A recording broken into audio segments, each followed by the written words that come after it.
Welcome back, everybody, to another episode of Direct Comparison. In today's episode, we're taking a look at the beta for the hotly anticipated new multiplayer shooter, Battlefield 6, and see how it compares both technically and from a gameplay perspective to DICE's previous entry, Battlefield 2042. For this comparison, both games are being played on the PC, with the graphics settings maxed out at a native 4K resolution. Upscaling options like DLSS will be disabled, and post-processing effects like motion blur, chromatic aberration, and film grain will be turned off for cleaner image capture. Also, please bear in mind that Battlefield 6 is still a work in progress and subject to change ahead of its October 10th release date. Alright, so let's begin by talking about each game's visuals. Even in its beta form, Battlefield 6 is looking incredible, with a huge uptick in the level of detail across all 4 available maps within this test. Though, what surprised me most was going back to 2042 and seeing just how bland many of that game's assets have aged by comparison. While weapon models are generally not shared between either title due to the near-future setting of 2042, there are a few Portal weapons that made the cut, providing us with a strong insight into how much has actually changed. The M4 carbine, for example, has a much higher poly count with BF6, along with crisper texture maps and additional decorative details that give it this nice, worn, militaristic feel. One of the major complaints lobbed against 2042's design is how clean everything looked, with weapons that look like they came straight off of an assembly line. But Battlefield 6 doesn't make this mistake, as most of its weapons have these little metal scratches, indentations, and other elements that give it a much more realistic presence within the world. There's still some muddy-looking texture work on these newer models, likely a result of those weapon models not actually being fully polished yet. But I do think Battlefield 6's weapons are more in line with what fans expect from the series, prior to 2042 at least. The character models are another area that Battlefield 6 improves a great deal. Of course, one of the biggest changes here is the return of standard nameless grunts, as opposed to the hero-like specialists from 2042. This was a massively requested feature, and one of 2042's biggest blunders, as fans expressed major disappointment over the removal of classes, among other traditional Battlefield mechanics. The specialist models themselves weren't necessarily terrible from a technical perspective, and from a design perspective, they did have decent enough silhouette variety to help stand apart. But because these specialists were shared between teams, gameplay readability was massively compromised, eventually forcing the developers to implement cheesy green and red glow sticks on the uniforms to help players identify threats more properly. Battlefield 6's design is more traditional in this area. Pax Armada and NATO have their own distinctive uniform design, and each class has its own default grunt character model. These default models aren't necessarily amazing, and feel a bit uninspired considering they all seem to be wearing balaclavas, and aren't all that distinct from one another outside of gender and race. But the complexity of the models themselves is acceptable, and readable enough that when you disable the HUD, you can still tell who's who. My only suggestion would be to remove the tan armor elements from the Pax Armada soldiers, as these can sometimes be confused with the NATO soldiers from certain angles, making target acquisition a little iffy at times. Next up, let's talk environments. Battlefield 6 features 9 maps at launch, including a remake of the fan favorite Operation Firestorm. In the beta though, we only have access to 4 of these 9 maps, and some are limited to only smaller game modes, though they do at least give us a glimpse of the general biomes on offer at launch, including the streets of New York, Tajikistan, Gibraltar, and Cairo, all 4 of which feel different enough, though not quite as varied as those maps in 2042. Battlefield 2042, on the other hand, launched with about 7 maps at launch, along with 6 additional remakes of classic Battlefield maps from 1942, Bad Company 2, and Battlefield 3. At 13 maps, you'd think Battlefield 2042 would have an advantage in this area, especially considering the excellent variety, like having large open deserts, frozen glaciers, and other visually interesting biomes to fight across. However, those 6 remake maps at launch were limited to Portal matches only, and weren't part of the core rotation. What's more, the 7 new maps were lambasted for being far too large and lacking any true flow. They were generally massive sandboxes with terrain brushes applied, and occasional massive landmarks surrounded by very minimal, repetitive cover assets. Shipping crates, sandbags, and rocky terrain made up most of 2042's level design, making for a frustrating experience on top of all the other fundamental changes to the game's formula. According to members of the development team, a major reason for this lack of object variety was the implementation of 128-player conquest and breakthrough modes that basically forced the team to massively reduce the quality of each environment for performance reasons. This, coupled with the added chaos of having 128 players armed with explosives, also resulted in there being significantly reduced destructive elements, further distancing this game from the expected norm that the series had established. But Battlefield 6 doesn't repeat this overly ambitious design philosophy. It instead, again opts for the tried and true 64-player limit, and shrinks its average map size down to something more manageable. No longer are you stuck crossing massive empty patches of grass or desert to reach a nondescript objective. Actual map lanes, choke points, and proper flanking routes make up the worlds of Battlefield 6, making it more rewarding to acquire map knowledge and learn these routes with each repeat match. It's worth noting that these maps chosen for the beta are not representative of the full experience. I can say with 100% certainty, having played all the other maps, that there are more large-scale experiences on the way. Though you also shouldn't expect to see maps as large as those in 2042, as those maps weren't designed for the smaller 64-player count design of older Battlefields.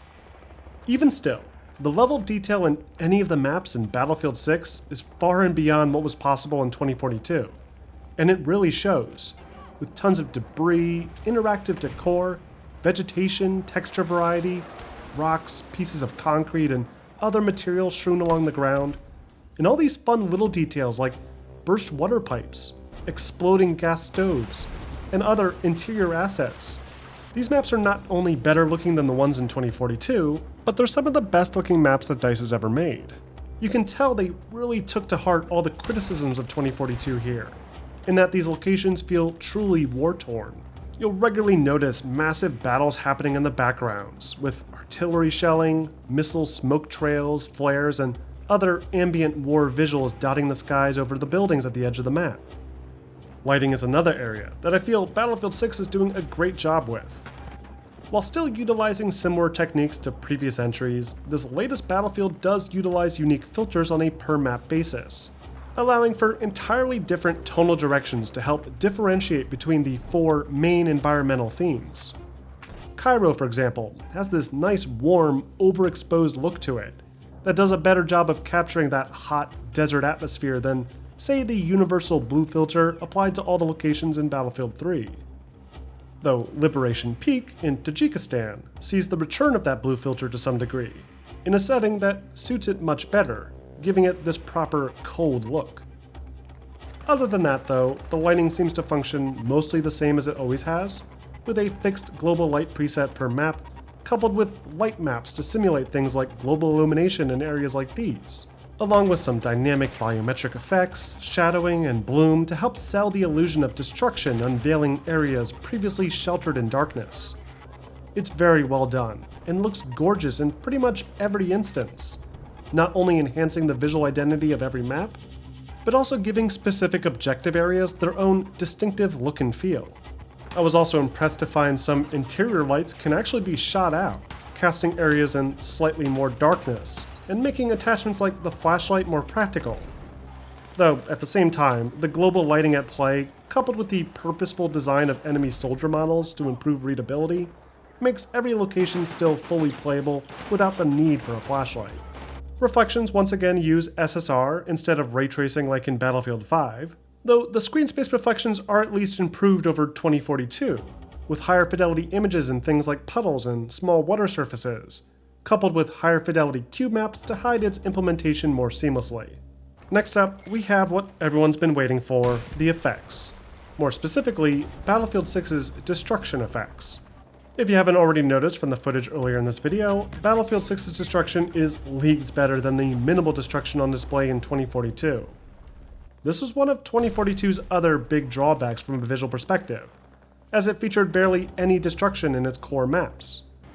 Sure, there were some destructible assets like fences, concrete barriers, and these little empty residential buildings that could be taken apart at the corners. But most of the maps in 2042 are more terrain-based, with occasionally large, indestructible assets like skyscrapers that couldn't be destroyed in any meaningful way. Battlefield 6's destruction, on the other hand, is extensive, probably excessive if it weren't so cool looking. According to the developers, one of the key features of Battlefield 6's destruction is this idea of pancaking, where destruction of one object, say a wall, will resonate and trigger connected objects to collapse as well. As a result, you'll see lots of large clumps of building pieces crashing down onto players depending on where a projectile hits, giving it not only an impressive visual appearance in the heat of battle, but also greatly impacting gameplay, as this falling debris can be used to damage enemies, and the rubble piles formed from these collapses can even be used as ramps to reach otherwise inaccessible areas. A few of you have asked if you're able to carve out terrain like in Bad Company or Battlefield 1. However, this feature never really left. 2042 does allow for this as well. Maybe not to the same degree as those older games, but it is technically there. Battlefield 6, however, does feature this to a greater extent, as larger potholes will form over the course of extended combat. And unlike 2042, where there were a lot of decorative assets like trees that failed to topple, you can expect most of these types of objects, even generally larger trees like those seen here in Gibraltar, to collapse in the heat of battle. There are still some exceptions for certain key assets like this burned out bus in the middle of Cairo, and like older Battlefield games like BF3 and 4, larger buildings can only be destroyed to a point, with interior walls acting like barriers to prevent players from carving out entirely new lanes, a deliberate decision done to maintain map flow. Though the destruction is at least back to being so prevalent that it serves an actual purpose in the action, as players can choose to take out structures with enemies hiding inside, or collapse walls in hopes that the debris will crush the enemies below. Even when you directly compare a single wall breaking apart between these two games, you can see a significant uptick in the amount of particle effects, debris, and alpha layers like smoke that emit over top. It's extremely impressive, even if many of the particles do disappear shortly after. And in general, it makes the awkward large chunks of concrete and plaster in 2042's destruction look pathetic by comparison. Similar to those destructive effects, explosions look much better in this entry as well, with more variety in those fireballs than the somewhat repetitive, overly yellow explosions used all throughout 2042. Fire alphas are also rendered more cleanly, and smoke alphas look especially good, and are used extensively in every level to further deliver that proper war-torn atmosphere that 2042 lacked. The particle density is also remarkably impressive, with a ton of these unique particle designs to give shrapnel a more believable look and feel. In 2042's defense, its random weather effects are an aspect that, unfortunately, do not return in Battlefield 6, despite the same feature being present in Battlefields 5 and 1 before it. This is a bit of a shame, as these dynamic storms and slight lighting changes help to give repeat map plays a completely different look and feel, and even impacted how players played at times. I don't necessarily miss the tornadoes from 2042, but things like occasional rainstorms or even the sandstorms were a nice touch, and could certainly benefit at least some of the maps in Battlefield 6. Next up, let's talk briefly about the gameplay design. While graphics were certainly a big problem with 2042, its more pressing issue was its total revamp to the series' core gameplay flow. For one, classes were removed completely, replaced with specialists instead, who brought with them unique gadgets that acted like ultimate superpowers in other team-oriented class shooter games. This was later reverted with an update, lumping similar specialists together and locking certain gadgets like rocket launchers to only a select few, effectively recreating a light version of the classic 4-man squad class system. Though weapons that were traditionally locked to classes remained open, making it feel far removed from the normal Battlefield experience. Battlefield 6 adopts this late-stage 2042 mentality, with 4 somewhat defined classes, oriented primarily around their gadgets, but an open-ended weapon selection, allowing players the freedom to use any gun that they wish while still performing specific team-play roles. Support, for example, can run with a sniper rifle instead of their LMG, and can resupply and heal themselves using the new support crate. Battlefield 6 does offer a unique class-locked playlist, though considering its naming and placement next to a simple conquest tile here on the menu, I suspect the data in this area might have an obvious skew. But still, Battlefield 6 is in a far better place here than 2042 was at launch, as it feels more akin to the class-based squad play in previous games, rather than the overly self-reliant silliness of 2042. Another massive problem area with 2042 was with its core movement and combat system. 2042 feels rough, even today, due mostly to this clunky movement control and sloppy animation work. Sliding, vaulting, dropping prone, the animation blending is practically non-existent. BF6 on the other hand feels more akin to Battlefield 5, with much smoother animation design. Dropping into a supine position, rolling from a high drop, peeking around corners, crouch sprinting. All these extra options greatly enhance your ability to move around the field, and make combat feel more engaging as a result, without feeling overly fast like 2042. The slimmed down gadget pool also helps greatly in focusing the combat action, and weapon control and recoil, while still simple when compared to things like a military sim, does feel like it has a higher skill gap than the overly simple combat systems used in 2042. New mechanics were introduced here too, like being able to drag your buddies to safety with the new revive animation. That is significantly better than the weird hold to revive defib system in 2042. For players that prefer the defibs, these work more like the classic Battlefield games, and can also be charged to string together revive combos, which feels especially satisfying. Then we have the vehicles.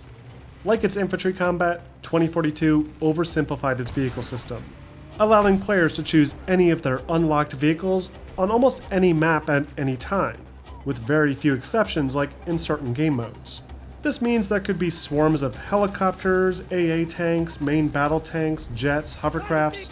It was pure chaos, and there was no consistency or way to properly strategize.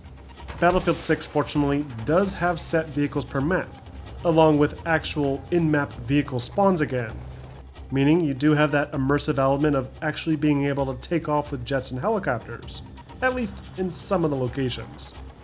Tanks can also be stolen if spawned on a central objective, adding more depth to these locations, and because only certain vehicles spawn on certain maps, you don't have to worry about being hunted by pro helicopter pilots or tanks from match to match. Each map does feel like a genuinely different experience, more in line with what the series has traditionally offered, and making those vehicles feel like a part of the map again, rather than just tools that were spawned over top of them. That being said, actual vehicle balancing and control still needs a lot of work.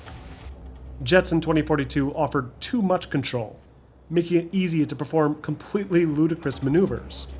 But jets in Battlefield 6 are too stiff at times, making it difficult to turn around and engage other jets.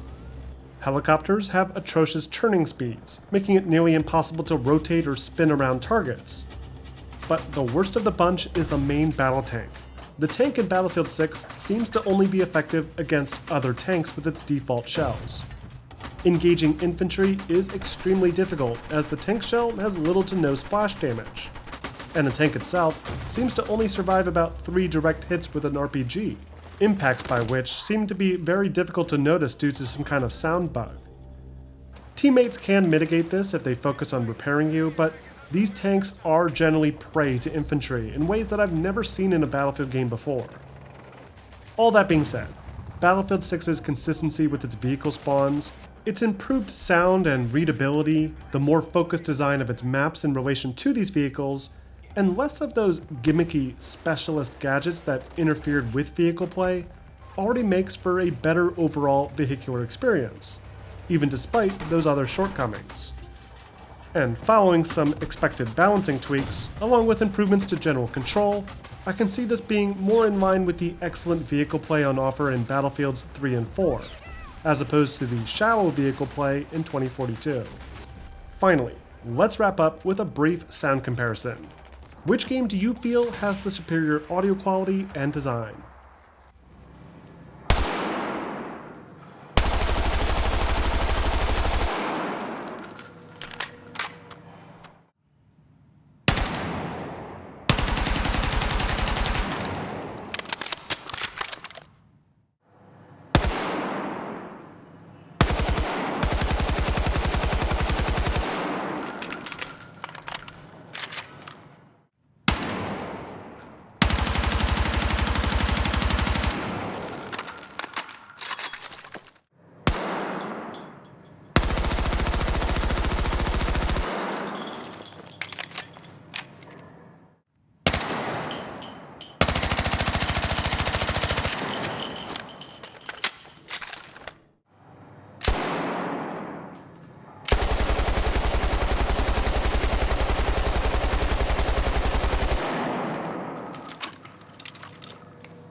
Charlie.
Sector by sector.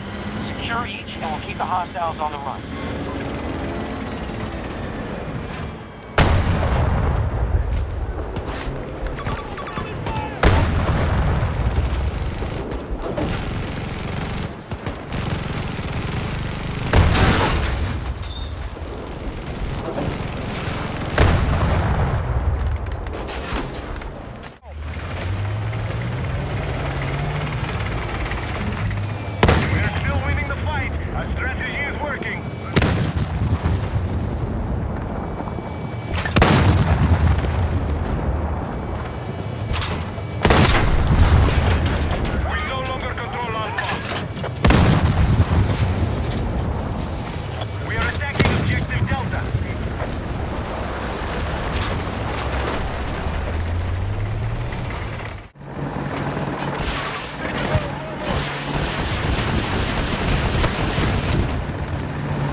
Bravo has been secured.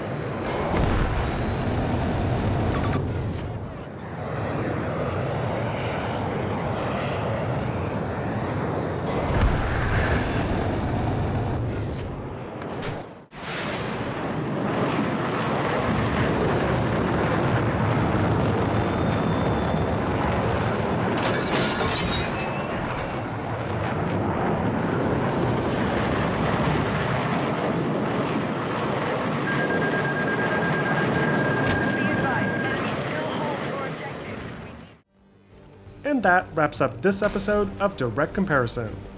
Overall, Battlefield 6's multiplayer, even in this early beta state, is looking extremely good. Not just visually, but also from a gameplay perspective. Having seen the game in its earliest state up to now, it's incredible to see how far it's come, with some beautiful environmental density added in, along with lighting passes that have completely transformed the look and feel of each map. The destruction was always a major focus early on, as that was something the developers felt needed to be nailed this time around, and it's undoubtedly a major highlight here, as it stands out in nearly every engagement, with massive pieces of building falling down and excellent sound design to help emphasize it. But on top of all the pretty bells and whistles, the game does feel great to play. Combat is satisfying, fluid, and fun. Most things in general feel surprisingly well polished for a beta. And while there were a few bugs, along with all the balancing issues I mentioned in this video, it does seem that DICE is certainly on track to deliver on its promises, and hopefully undo the damage done by the dramatic shift in design philosophy expressed with 2042. Whether that extends to the rest of the game remains to be seen, but we'll just have to wait and see with the game's full release in October. But what do you guys think? Are you impressed with Battlefield 6 so far? Or do you prefer 2042? Let me know in the comment section. And don't forget to like and subscribe for plenty more on Battlefield 6 along with other games coming soon.